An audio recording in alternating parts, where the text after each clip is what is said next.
Buddhaṃ saraṇaṃ gacchāmi, Dhammaṃ saraṇaṃ gacchāmi, Saṅghaṃ saraṇaṃ gacchāmi. Friends, today is the second day of our retreat. Yesterday we talked about karma. Today our topic for this Dhamma talk is rebirth. Rebirth, reincarnation, resurrection, rebecoming. We have to understand these different terms because in society people use these different terms, but sometimes people don't know their differences. Not only these four, there are some other terms like palingenesis, metempsychosis, different terms, which we don't want to go that much. But we have to understand, basically we have to understand the meaning of these four terms. So these four terms are very important. What are the four terms? Rebirth, reincarnation, resurrection and becoming. We will come to this later.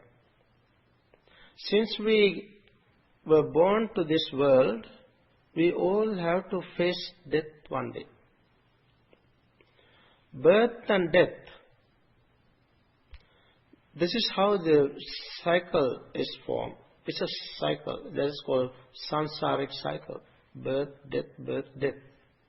We are born again and again, die again and again. So as we were born, death is inevitable. It is unpredictable. One day we will have to face that. All beings are born again and again in different realms. According to the Buddhist cosmology, there are 31 different realms.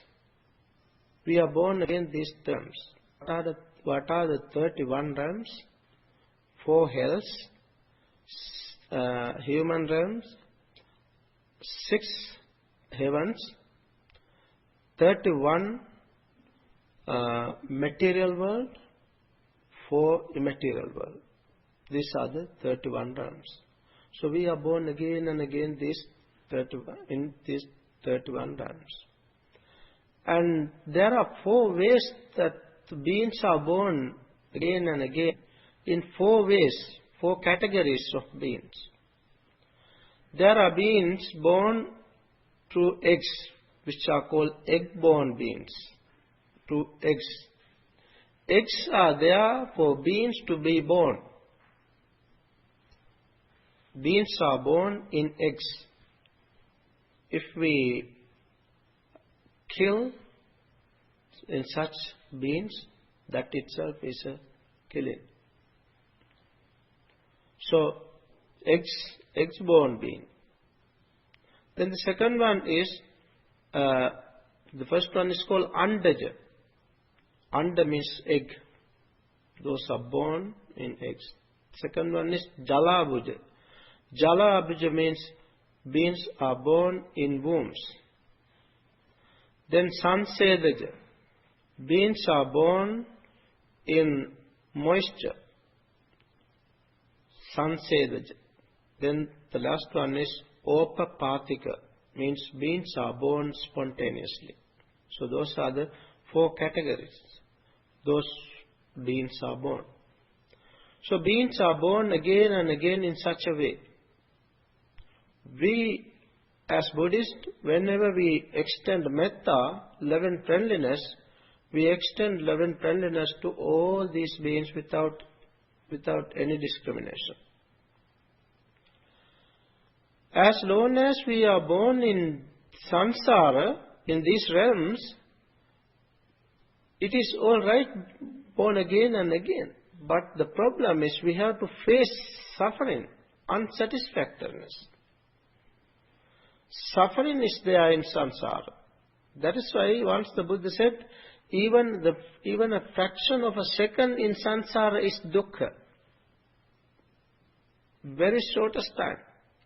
It is dukkha. This is why the Buddha wanted us to escape from samsara. The Buddha wanted to find a way to escape from samsara. The Buddha, before his attainment of enlightenment, he realized that it is dukkha in samsara. Since it is dukkha in samsara, what is dukkha? He wanted to find what is dukkha. He understood that beings are born again and again, die again and again, not only born, birth and death. In between, beings face difficulties, face unutterable diseases, dukkha. So, for that, the Buddha wanted to find a way to escape. Escape from death. Death is the greatest difficulty, greatest dukkha that we face in this life. So the Buddha wanted to find a way to escape from death. But it is impossible. As long as we are born, escape from death is impossible. Therefore, he wanted to find a way to escape from birth. So he found a way to escape from birth. Birthlessness is the way to deathlessness. So, deathlessness without birth, birthlessness without birthlessness, we cannot find a way to deathlessness. So he found the way. So birth and death, both these are to be understood clearly. When we think of birth, what is birth? We talk about rebirth. Rebirth. Let's understand first what birth is. Birth, Venerable Sariputta once gave a very clear definition for birth. That was in the great discourse on the analysis of truth in the Majjhima Nikaya, Satya Vibhanga Sutta. Venerable Sariputta said, Kataman Chauso Jati, addressing the monks, addressing his friends, said, friends, what is jati? What is birth? Ya tesam sattanam tamme satta nikaya. Among the beings, in their own order, there are realms, different beings in their different realms. Ya tesam sattanam tamme satta nikaya. In their particular order, particular realms. Jati, the birth, sanjati, coming to birth, and the precipitation in the womb of the mother. And khandanam patubhavu, manifestation of khanda. Khanda means 5 aggregates. That is the birth. Birth means the manifestation of these 5 aggregates. Khandanam patubhavu. Ayatananam patilabho, obtaining of the 6 senses. Ayatan, 6 bases. We have 6 bases. So birth means the manifestation of 5 aggregates and the obtaining of 6 bases. 5 aggregates, form, feeling, perception, volitional formation and consciousness. These are called 5 aggregates. So when we have 5 aggregates, that is what is called birth. So our birth is the birth of 5 aggregates. Our birth is the birth of 6 bases: eye, ear, nose, tongue, body and mind. These are the 6 phases. So that is what is called birth. So we are born again and again. So how we are born is to be understood. We are born because we died somewhere. As we died somewhere, we are born again. That is what is called rebirth. Reborn, like born again. Like born again, there is a particular denomination called born again Christians. They are born again. We are born again and again, again and again. Not only one time. We are born again and again. We have been born many times, thousands, millions, trillions times in samsara. That is how the Buddha taught us. So we are born because we died somewhere. When we died, what happens? When we live, there are 5 aggregates: form, feeling, perception, volitional formations and consciousness. So as long as we live, these are like 5 fingers together. When we die, what happens? We leave behind this form, this corporeality, this form we leave behind. And the other 4 are called mind, mentality. But mentality cannot exist alone. There should be some physicality. Mentality and physicality always go together. So therefore, there should be some kind of form which are called subtle form. So together with subtle forms, feeling, perception, volitional formation, consciousness, they all take another form. That means they reach to a mother's womb, where there is the particular way to be born. If the person has done good deeds, then reach to a good mother. If done unwholesome deeds, reach to a mother who has done unwholesome deeds. So that is how the birth takes place. For this purpose, there should be 3 things. There are 3 factors to be completed. What are the 3 factors? Mata pitaro sannipatita honti. The parents' union. Parents' union is the first factor. And the second factor is the mother's purity at the right time.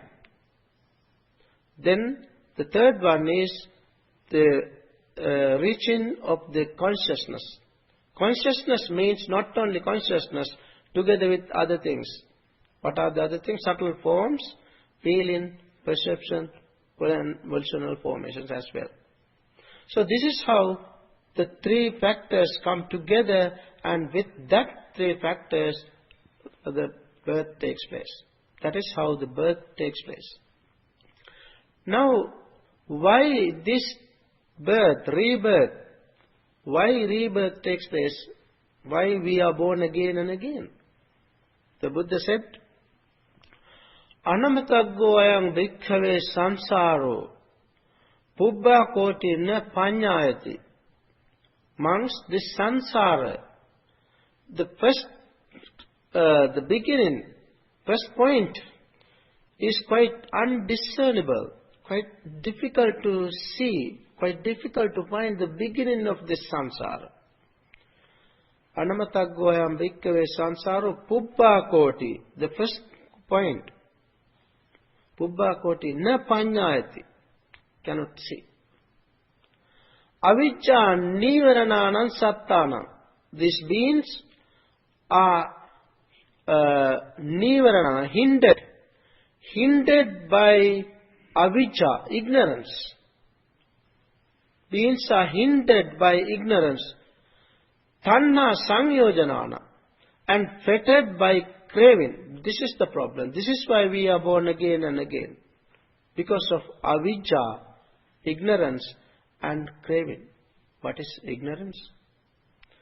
Ignorance means not knowing unsatisfactoriness, not knowing the cause of unsatisfactoriness, not knowing the cessation of unsatisfactoriness, and not knowing the path leading to the cessation of unsatisfactoriness. That is what is called avijja, ignorance, no right understanding. So, it is because of ignorance that we are hindered. We can't go through. We can't understand Dhamma. We don't know what is right, what is wrong. In short, we have no right understanding. If we have no right understanding, we have not come to the path. The right understanding is the first factor of the Noble Eightfold Path. So the right understanding is very important. It is because of not right understanding we are hindered and we are wandering in samsara. That is one point, one factor. The other factor is craving. Fettered by craving, hindered by ignorance and fettered by craving. Craving is thirst, urge. We want more and more. There is something lacking. Uno loco. The Buddha said, uno loco. There is something lacking. Atitto, unsatiate. Tanha daso, slave to craving. So, craving, tanha. Tanha is basically threefold. Kama tanha, bhava tanha, vibhava tanha. Kama tanha is sensual, craving for sensual pleasures. Kama tanha. Bhava tanha, craving for existence. Vibhava tanha, craving for non-existence. These are three types of tanha. It is because of this tanha we are born again and again. One day,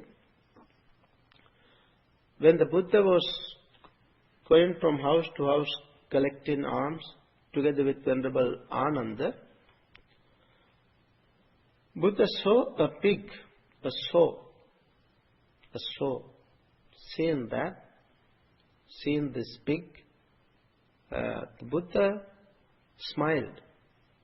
When the Buddha smiled, Venerable Ananda asked, Bhante, why did you smile? Then the Buddha said, Ananda, this pig, this sow, was a hen in the time of the Buddha Kakusanda. The Buddha Kakusanda was the first Buddha of this earth. In this aeon, which is called auspicious aeon, Bhadra Kalpa. In this Kalpa, the first Buddha of this Kalpa was Kakusanda Buddha. Kakusanda, Konagamana, Kashyapa, Gautama. Four Buddhas were born and they passed away. One more Buddha to come to this Kalpa, this year. So that is why I said Buddha Kakusanda was the first Buddha of this earth. Then, in that time, Buddha said, in that time, during the time of the Buddha Kakusanda, this sow was a hen. She was living next to a motel where people give food, they throw away food, and then she eat things, and she was there, living there next to a motel. Now, one day, she was listening to a chanting of a monk next to a monastery. So this hen was listening attentively, giving attention, listening to a chanting of a monk, chanting of the Dhamma. With that, while she was listening to, her mind was clear. She was born as a princess. It was because of that she was born as a princess, and now during that time she saw some maggots in a cesspit. Seeing that, she was frustrated, she was disenchanted, and she practiced concentration meditation. As a result, she was born in a Brahma world. And from there she came and she was born as a pig here. You see how the samsaric journey, how bad. We don't want to be born in such different realms, woeful states. But that is what happens. Another time, in the same time, the Buddha's time, there was an arahant who used to go to a particular house of a gem polisher. The monks visited the person, gem polisher. One day, the king sent a messenger with a ruby to this person to cut the ruby and polish it. At the same time, the monk came to the house to collect alms. In their house, there was a minor bird. They were raising a minor bird. And when this person, the messenger, brought the ruby, gem polisher was polishing not gem, but meat. He was cutting meat. His hands were smeared with blood. With smeared blood, with that hand, with the blood, he got this ruby. The ruby is red, the blood is red, now it is reddish.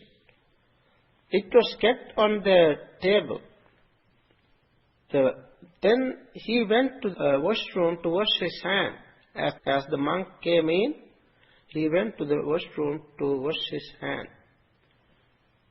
While he was in the washroom, the bird came there and he swallowed the ruby. The bird swallowed the ruby.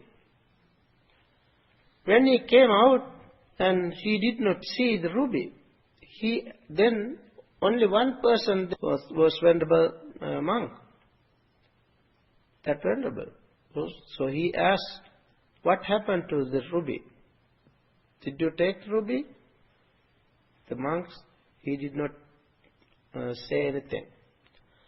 Now, though he said no, he does not, he can't accept it, because only person in the house, in that place, was that monk. So then he asked again and again. The monks didn't say anything. Now monks can't say that the bird swallowed it. If he says, the bird will be killed and cut up and take the ruby. So the monks didn't want to kill the bird. So the monks kept silent. He again and again pressed and repressed, and he tried to ask, but the monks did not say anything. Finally, what happened? He got a rope and tied the monk to a post, and later on he kicked him, the monk. But his wife, she reiterated, she says again and again, she said that, no, don't do such things for this monk. He is a nice monk. For many years now he is coming to collect alms from us. He is nice. He must have not done such thing. But he did not listen to his wife either. So finally, when he kicked the monk fell there and gushed blood through his nose and mouth. When the blood gushed, the minor bird saw the blood and he came there to suck blood. When the minor bird came there, this man, kicked the bird. And he killed the bird. When the bird killed on the spot, the monk wanted to make sure whether the bird died. He asked what happened to bird, whether he died. The man said, yes, that is the same thing that I want to do to you also. And then the monk said the minor bird swallowed the ruby.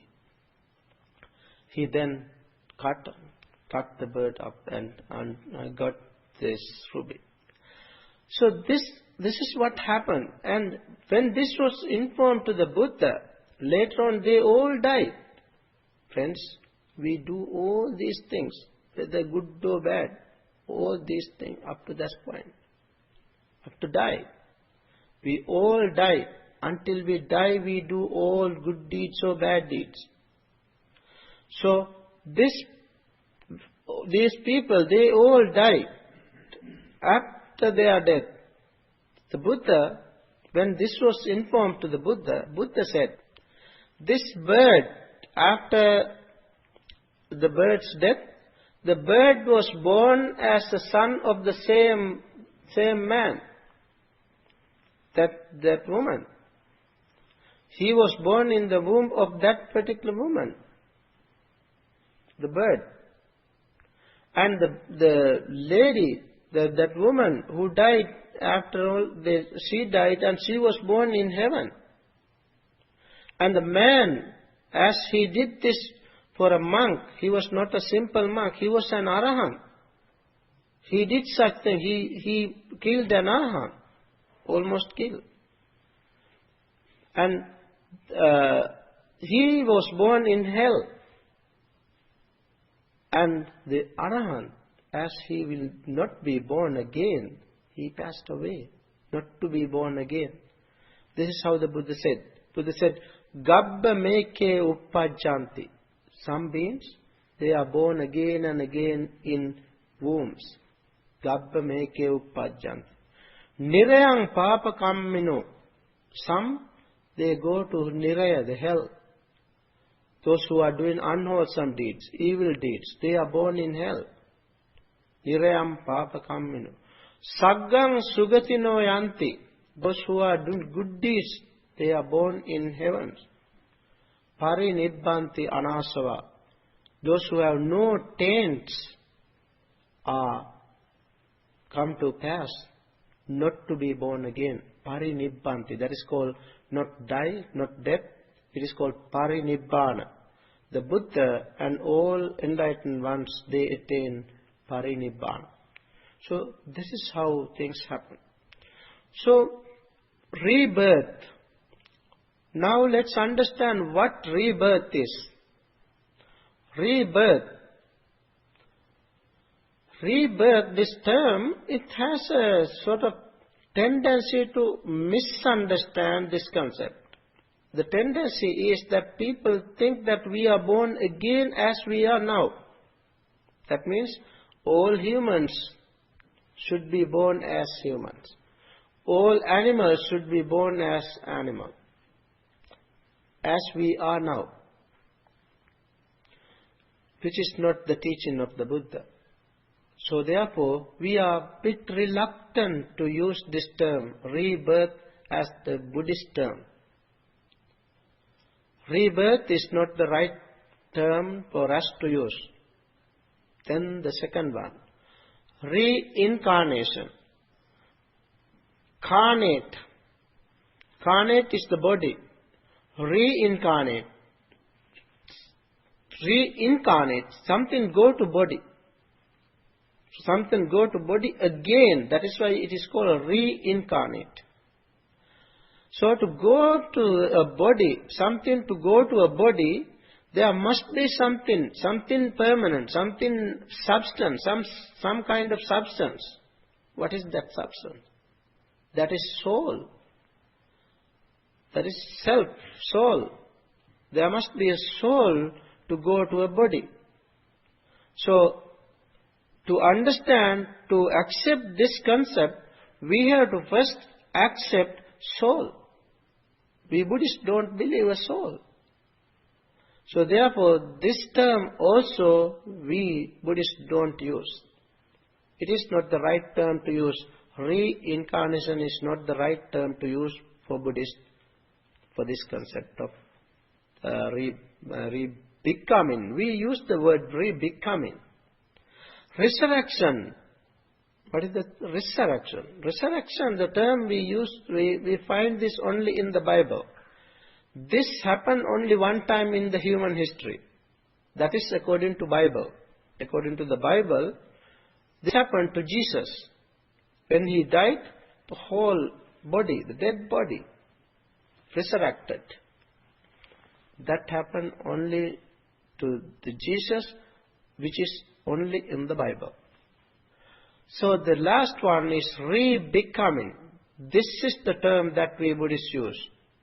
This is the term that the Buddha used. The Buddha used the term punabhava. There are 3 different terms for this. Puna uppatti is rebirth. Punarjanma is reincarnation. And punabhava. Punabhava, this is the term that we use in Buddhist context. Punabhava. Bhava means become. Punabhava means become again, re-become. We are not reborn, but re-become. Re-become means we re-become, we become again and again in different realms, in different beings. That is why we use the term rebecoming. The Buddha has used this term in different occasions. Not only the Buddha, even that little prince, Siddhartha. You must have seen the little prince with raising its index finger like this. He said, this little one said, Aggo hamasmi lokassa, jetto hamasmi lokassa, setto hamasmi lokassa, ayang antima jati, natti dani punabhavu. What is the meaning of this? Aggo hamasmi lokassa, I will be the best in the world. Aggo, the best. Aggo hamasmi lokassa. Jetto hamasmi lokassa, I will be the most senior in the world. Spiritual leader, spiritual senior. Most senior in the world. Jetto hamasmi lokassa. Setto hamasmi lokassa, I will be the greatest in the world. Setto hamasmi lokassa. Ayang antima jati. This is my last birth. On that day, the same day that he was born, he said, this will be my last birth. Ayang antima jati. Natti dani punabhavo. Punabhavos. You see the word punabhavo. Natti dani. Dani. Now, hereafter, I have no rebecoming. I have no rebecoming hereafter. Natti dani punabhavo. Then he said this again and again. Rebecoming. Rebecoming. The term rebecoming he used on different occasions. Right after his attainment of enlightenment, he made appearance. He made a special expression, utterance. He made an utterance. He said, Aneka jati sansarang sandha vissang animbesang. Too many a birth. I wandered, seeking but not finding. This builder of this house. too many a birth, aneka jati, too many birth. Then he said, dukkha jati punah punang, again and again, birth again and again in this samsara is dukkha. Again in the first discourse, after his attainment of enlightenment, he delivered his first discourse, first sermon, 2 months after his attainment of enlightenment. That was on the full moon day of July. In that discourse, Buddha said, Jnanancha paname dassanam udapadi. Jnanam udapadi. Knowledge arose in me. Dassanam udapadi. Vision arose in me. Jnanancha paname dassanam udapadi. Akuppa me cheto vimukti. Release of my mind is akuppa, unshakable. Unshakable. Akuppa me cheto vimukti. Ayang antima jati. This is my last birth. You see? This is my last birth. Ayang antima jati. Natti dani punabhavu. Punabhavu. No more rebecoming for me. In such a way, the Buddha said, Buddha used this word, punabhava. So friends, of the terms, of these 4 terms, we use punabhava. The English equivalent is rebecoming. So rebecoming takes place because of the samsaric journey. We are born again and again. The samsaric cycle is formed with mind and matter and consciousness. Mind and matter, nama, rupa, and consciousness, vijnana. This is the cycle, samsaric cycle. This cycle is to be cut. This cycle is to be broken. Who is going to break this cycle? The meditator. Meditator, only meditator can do this. The Buddha said, Chinda sotang parakkama. Parakkama, with great effort. Chinda, break it. Break this cycle. Chinda sotang parakkama. When breaks this cycle, how should we break this? First we have to understand the paticca samuppada, dependent origination. That is the deepest teaching of the Buddha, the most profound teaching of the Buddha. Paticca samuppada, dependent origination. When we understand this paticca samuppada, dependent origination, we can understand the mind and matter and the consciousness as a cycle. That is samsaric cycle. When we break the cycle, there are links. There are 12 links in some paticca samuppada. Of these 12 links, when we break the cycle, we can understand the person who breaks the cycle is the one who enters the stream as a stream enterer. The stream enterer understand the nature, understand the 4 noble truths. That is with right understanding. Even that person has formations, sankhara, volitional formations. These formations are to be cut off. These formations are connected, dependent on ignorance. The Buddha said, avijja paccaya sankhara. Dependent on ignorance, formations, volitional formations exist. So, volitional formations and conscious and ignorance, these are interdependent.